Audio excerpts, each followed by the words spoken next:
Salut la compagnie, c'est Jules Melon et aujourd'hui dans un Ciné Critique, je vais vous parler d'un film que je viens de voir au cinéma, le nouveau long métrage d'animation des studios Pixar, Toy Story 4, que tout le monde attendait avec grande impatience, moi le premier, mais aussi avec une petite crainte parce que ici relancer une telle saga qui s'était parfaitement conclue avec le Toy Story 3 d'il y a 9 ans, c'était très risqué.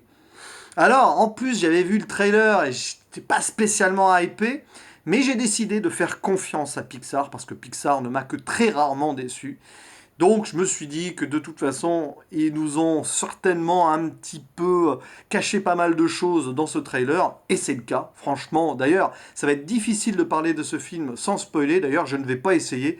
Vous regardez déjà dans la description, vous voyez un timecode, c'est à partir de là que je serai obligé, évidemment, de spoiler pas mal l'intrigue pour expliquer ce que j'ai aimé ou moins aimé. Bref, ce nouveau Toy Story, donc le Toy Story 4, est réalisé par un certain Josh Cooley, dont c'est le premier long métrage. Il avait fait déjà des courts métrages pour Pixar, donc ça va. On pouvait se demander, tiens, un novice pour un tel défi, c'est assez risqué. Mais John Lasseter lui-même l'a adoubé, lui qui devait co-réaliser donc en sa compagnie, lui a laissé carte blanche, donc on pouvait quand même faire confiance au maître. Et précision technique importante, je suis allé voir ce Toy Story 4 en VF parce que j'ai découvert les trois premiers en VF et j'avais envie de découvrir celui-ci aussi en VF. D'habitude, les nouveaux films qui sortent comme ça, américains, même pas qu'américains d'ailleurs, je vais les voir en VO. Mais là, j'ai fait une exception, je le reverrai certainement en VO plus tard quand il sortira en Blu-ray, machin. Mais là, voilà, il fallait que je le découvre en VF et je suis bien content d'avoir retrouvé l'équipe de base, hein, les Darbois, puis Martin, bref, les voix de Buzz l'éclair et Woody, quoi. Et aussi des nouvelles voix. Alors, certaines, bon, on peut se demander pourquoi ces choix, mais pourquoi pas, il faut bien que ça plaise aux jeunes, et il faut qu'il y ait du star, il faut qu'il y ait de la star, là, il y a Jamel Debbouze, Franck Gastambide, et aussi la chanteuse belge Angèle, que je ne connais pas du tout, mais visiblement qui est très connue. C'est là où on commence à se dire, t'as pris un petit coup de vieux, mon vieux. Bref. Et ce Toy Story 4, alors avant de spoiler, je vais quand même dire ce que j'en ai pensé, et après j'expliquerai pourquoi. Oui, j'ai aimé. Et oui, à la fin, j'ai pleuré, presque. Enfin, c'était intérieur, disons que c'était pas loin, quoi. Oui, c'est une réussite, mais Toy Story 3 reste quand même meilleur. Je ne sais pas où je le classerai par rapport au 1 et au 2. En fait, je pense sincèrement que c'est peut-être le moins bon des 4, mais ça reste quand même un très grand film d'animation. Et au niveau de l'émotion et de la conclusion, en fait, j'en ai eu, entre guillemets, pour mon argent. Je n'ai pas été déçu par ça. Finalement, ça valait le coup d'en faire un quatrième. C'est même super intelligent de la façon dont ça a été relancé. Et ouais, sur la conclusion, c'est magnifique. Voilà, mais j'expliquerai en spoiler. Donc, petit synopsis avant de voilà, faire quelques petits détails, enfin, de révéler quelques petits détails techniques un petit peu avant de parler de l'intrigue. C'est donc, bah en fait, l'histoire se déroule peu après la fin du 3. Voilà, c'est pas 10 ans après, enfin 9 ans après, machin, pas du tout. Donc les jouets, Woody, Buzz l'éclair, Rex, machin, Zigzag et compagnie. Ah oui, d'ailleurs, tiens, par rapport à l'équipe de doublage d'antan, il n'y avait pas Jacques Balutin cette fois-ci. Voilà, il a dû prendre sa retraite entre temps. Il y avait toujours Patrick Préjean et Henri Guibet, mais bon, c'est pas grave, ça c'est un petit détail, mais sur le coup, je dis, ah, c'est pas Jacques Balutin, bon, c'est pas grave. Bref, on retrouve nos amis jouets toujours, donc maintenant chez Bonnie, voilà, puisque Andy a transmis ses jouets à Bonnie. Et en fait, le film commence par un flashback, mais je vais pas révéler pourquoi, parce que ça révèle déjà un truc qui n'est pas annoncé dans le trailer. Et d'ailleurs, le trailer est super cool et intelligent, parce qu'il ne révèle quasiment rien de l'intrigue. Si ce n'est une chose, donc, autour de Bonnie, les jouets, machin, à un moment, bah, Bonnie va avoir un nouveau jouet, une fourchette, qui s'appelle Fourchette, ou Forky en VO.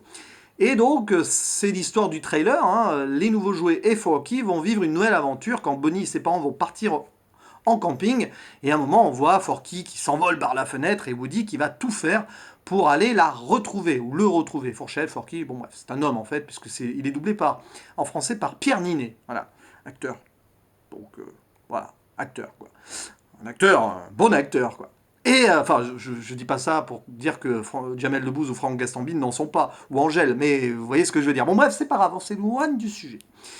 Et voilà, donc Woody, une nouvelle fois, va prendre ses responsabilités pour aider les autres et sauver machin, tout ça. C'est Woody, quoi, on le connaît. Et forcément, on va se retrouver d'aventure en aventure, de péripétie en péripétie.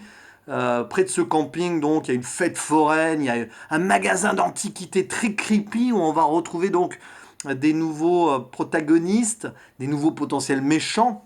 Il y a un côté d'ailleurs assez zombie à un moment parmi ces méchants entre guillemets, puisque c'est une poupée qui est un petit peu désabusée et tout, qui a à son service des pantins un petit peu désarticulés, on dirait des zombies et tout, c'est trop drôle. Enfin non, c'est pas drôle, c'est horrifique. On retrouve un peu le cachet horrifique de ce qu'on avait dans la maison de Sid dans le premier par exemple. Bref, Woody, la fourchette, tout ça vont essayer de se sortir de ce pétrin-là. Et pendant ce temps, bah, les autres jouets vont essayer de retenir le camping-car pour que tout ce petit beau monde se retrouve et reparte ensemble. D'autant plus que Bonnie s'était beaucoup, beaucoup attaché à cette fourchette. Et franchement, c'est normal, quoi. Alors, ce que le trailer ne révèle pas, et avant d'aller dans le spoiler, quand même, je vais vous donner envie si vous voulez encore rester avec moi, j'allais dire parmi moi, parmi nous. Si vous voulez rester en ma compagnie un petit peu encore, le trailer ne dit pas du tout d'où vient cette fourchette. Du tout. Bah, dès le début, on sait d'où ça vient et c'est génial. Mais ça, je vais en parler en spoiler. Le trailer ne dit pas du tout le trois quarts, enfin ne révèle pas du tout le trois quarts des péripéties et des émotions potentielles qui en découlent. Et ça, c'est bien. Alors évidemment, on retrouve toujours les traits de caractère de nos personnages. Woody, comme je le disais, qui a toujours envie d'aider, qui a cette loyauté et tout. Donc en héros, machin, tout ça. Il y a Buzz l'éclair aussi, alors un petit peu en retrait, mais intéressant avec ce côté voix intérieure. Et voilà, il y a une grande dimension philosophique et existentielle dans ce Toy Story 4 qui est vraiment bien faite, clairement, et qui justifie en elle-même d'ailleurs la suite, donc la relance de cette saga. Voilà, et puis il y a un côté, le destin des jouets, quoi. Alors les jouets, inutiles ou pas, on avait déjà ça quand Andy voulait s'en séparer et tout. Là c'est pareil, forcément le temps passe, et puis il y a des objets, des jouets qui sont perdus, qui n'ont plus d'enfants comme propriétaires, qui donc aspirent à une nouvelle vie, machin. Et il y a toutes ces possibilités qui s'entremêlent, et forcément des décisions qui doivent être prises. Parce que finalement, un jouet appartient-il à un être humain? Un jouet peut-il jouir d'une certaine liberté de vivre ses aventures en dehors donc de la possession qu'un humain peut avoir de lui? Je m'exprime mal, mais vous avez compris. Et bah, ce film dresse pas mal de thématiques là-dessus, et franchement, c'est du grand Pixar à ce niveau-là. On ne peut rien dire. Mais autant j'ai adoré l'ensemble, j'adore le début, j'adore la fin, il y a beaucoup d'émotions et c'est super bien construit. Il y a le milieu. Alors le milieu est bien fait, c'est aventure, c'est très axé pour les enfants, il y a de l'humour, ça passe ou ça passe pas, ça dépend. Mais c'est un petit peu fouillis. La faute a un nombre de personnages incalculable, on a toujours nos mêmes jouets, et on en a d'autres. Voilà, notamment ce cascadeur canadien, qui est doublé en français par un acteur français. Et là, c'est dommage qu'il s'est pas pris un acteur québécois, parce qu'il fait un accent québécois un petit peu louche parfois, je vous avoue. Un personnage qui est drôle en soi, mais qui m'a un petit peu sorti du truc par moment. Mais bon, c'est le comic relief. Puis, alors, il y a d'autres personnages, il y a ce lapin et ce... lapin et un poussin, donc c'est eux qui sont doublés par Gaston Bide et Debbouze. C'est plutôt... Ça va, ça passe bien, les gags sont cool, mais bon, le doublage est pas mal d'ailleurs, hein, finalement, hein, voilà. Mais il y a beaucoup de choses, beaucoup de trucs, et finalement certains personnages qui sont complètement laissés à côté, et ça c'est vraiment dommage. Les Jesse, Rex, Zigzag, Monsieur Patate, Bayonne et compagnie ne servent quasiment à rien dans le film. Si ce n'est au début et à la fin, et encore, et bien évidemment, tout se concentre à fond sur Woody. C'est un film sur Woody, clairement, voilà, c'est lui le centre du film. Il y a Buzz l'éclair un petit peu voilà qui découvre sa voix intérieure, donc c'est marrant parce que c'est une allégorie clairement de ce qui se passe dans le film. Et il y a de l'action, il y a des trucs, mais en fait il manque d'un truc. Par exemple dans le 3 il y avait un grand méchant et tout. Là on va dire que les méchants, les antagonistes, on va dire ça comme ça, en fait ça manque de quelque chose. Voilà, alors il y a le côté creepy machin et tout, mais très vite en fait on se rend compte d'un truc qui me dérange un petit peu, mais bon, c'est minime. Ce qui fait que ce film, je l'adore, mais du coup, je ne le mettrai pas au-dessus des autres. Clairement pas. Surtout pas au-dessus du 3 en tout cas. Non, avec le 1 et le 2, à la revoyure, quand je le reverrai plus tard, ça se discutera peut-être. Parce qu'il y a quand même beaucoup de choses à dire de positif dans ce film. Mais pour cela, je vais être obligé de passer en spoiler directement. Oui, c'est assez rapide, mais bon, vu que tout ce que j'ai beaucoup aimé, c'est spoilable, eh ben, je préfère vous prévenir donc d'arrêter cette vidéo ici si vous ne l'avez pas vue et de revenir après, du coup, après avoir vu donc ce Toy Story 4. Donc, spoiler. Le film commence par un flashback. Et ça, on s'y attend pas. Flashback, donc, 9 ans avant, je crois, ouais, on voit Andy jeune et tout. On se dit, cool, là, tiens, c'est bizarre. Et on voit le personnage de la bergère, le jouet de la bergère, qui était absent dans le 3. Et c'était pas expliqué. Et bien là, on explique pourquoi la bergère n'était pas dans le 3. Et j'ai trouvé ça génial, parce que dans le 3, t'as l'impression qu'on la zappe totale. Peut-être problème de doublage, à l'époque, ils avaient sorti le personnage de l'histoire et tout. Et là, on explique, en fait, elle avait plus sa place. La petite sœur de Andy, je crois que c'était Molly qu'elle s'appelait, n'avait plus envie d'avoir la bergère, et du coup, elle est envoyée ailleurs, dans un carton. Et c'est pour ça qu'en fait, on a ce flashback au début, où on voit que Woody est triste, parce qu'il est un peu amoureux d'elle et tout. Il n'a pas pu la sauver, lui qui veut toujours sauver les autres et tout. Il veut toujours aider les autres. Et en fait, tout ceci pour amorcer, évidemment, on s'y attend, les retrouvailles 9 ans après, donc dans ce magasin d'antiquités, là où c'est un peu space et tout. C'est là que Woody d'ailleurs s'y arrête, dans sa mission pour ramener Fourchette. Il s'y arrête parce qu'il voit, enfin il sent qu'il y a la bergère, Bo, elle s'appelle Bo, avec ses 3 moutons, Bebop et Lula, ça m'a fait trop marrer. Et donc, et voilà, l'histoire d'amour, d'amitié, on sait pas trop, entre les deux, va pouvoir se prolonger. Et bon, on comprend à la fin que c'est plus de l'amour, mais ça, je vais en venir. Autant que je spoil dans le bon sens. Donc ce côté flashback là, on revoit d'ailleurs après avec le générique, ça c'est pas un spoiler, le générique de début avec toute la transmission, on voit des images de la fin du 3 où Andy donne ses jouets à Bonnie avec des beaux effets voilà, de passage de scène en scène en transition et tout, c'est vraiment bien fait. L'animation est géniale dans ce film, mais bon, comme d'hab avec Pixar et avec Toy Story. Et donc, c'est là que le film se centre sur Woody. Woody qui va être pris dans pas mal de questions existentielles. Lui qui est loyal à ses humains, d'abord Andy, maintenant Bonnie. Et bien là, il va découvrir des objets perdus, donc la bergère et d'autres, qui ont envie de liberté, qui vivent leurs aventures sans humains et qui sont super contents. Et Woody, bah, il voit ça et il se dit, ah c'est cool, mais non, j'ai mon humaine et tout, machin. Et de notre côté, les antagonistes. Donc, dans ce magasin d'antiquité, il y a la poupée Gabi Gabi, je crois qu'elle s'appelle, avec ses pantins, qui s'appelle, je sais plus comment il s'appelle, Benson, je crois. Et en fait, cette poupée, elle est pas bien parce qu'elle a un défaut de fabrication. Elle n'a jamais eu d'humain. Et elle est un petit peu jalouse et tout. Et donc, elle veut se servir de Woody pour lui prendre sa boîte vocale et après pouvoir avoir une humaine. Et en fait, très vite, cette méchante, on voit que ça n'en est pas une. C'est super sur la fin, mais ça désamorce pas mal de trucs, parce que tu le vois venir déjà. Du coup, on amoncelle pas mal de gags autour des personnages du lapin et du poussin, autour de Buzz l'éclair, qui est un peu comique aussi, avec le Canadien. Alors, le personnage canadien, on veut nous le mettre avec de l'émotion, puisqu'il a son ancien humain, Jean, et tout, comme ça. Ah, c'était Collès, laisse pas passer. Mais enfin, ils ont pas cette voix, je vous rassure, mais ils l'ont pas donné cette voix, mais quand même. L'accent était bizarre, quoique, enfin, pourquoi pas, après tout.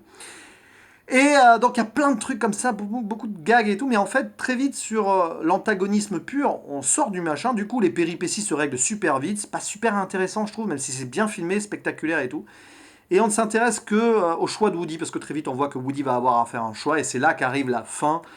Woody doit-il retourner avec Bonnie, d'autant plus qu'on voit au début du film que Bonnie commence à se désintéresser de lui, elle préfère Jessie, donc la copine, enfin l'amie euh, cowboy, cowgirl de Woody.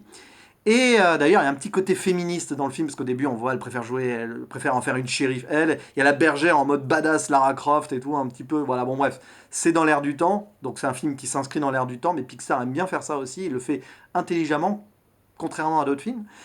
Et donc, la fin, Woody, il a le choix. Alors, il va, oui, bah oui, je vais retourner avec mon humaine, mais finalement, il va dire au revoir à ses amis jouets, il va rester avec la bergère et quitter la famille et vivre sa vie. Et c'est magnifique parce qu'à la fin, vous avez un Woody qui se libère de son devoir, quoi, de ses obligations. Lui, le shérif qui voulait toujours tout gérer et tout. Il s'est gâché la vie à faire ça. Bah, enfin, à la fin, il peut jouir d'une retraite, on va dire, qu'il mérite, et profiter de sa liberté avec celle qu'il aime, la bergère. Et il transmet l'étoile de shérif à Jessie, évidemment. On reste dans la tonalité moderne, féministe, mais comme je l'ai dit, là, c'est super bien écrit, c'est super bien fait. et Woody donc reste avec la bergère, et les deux sont amoureux, machin.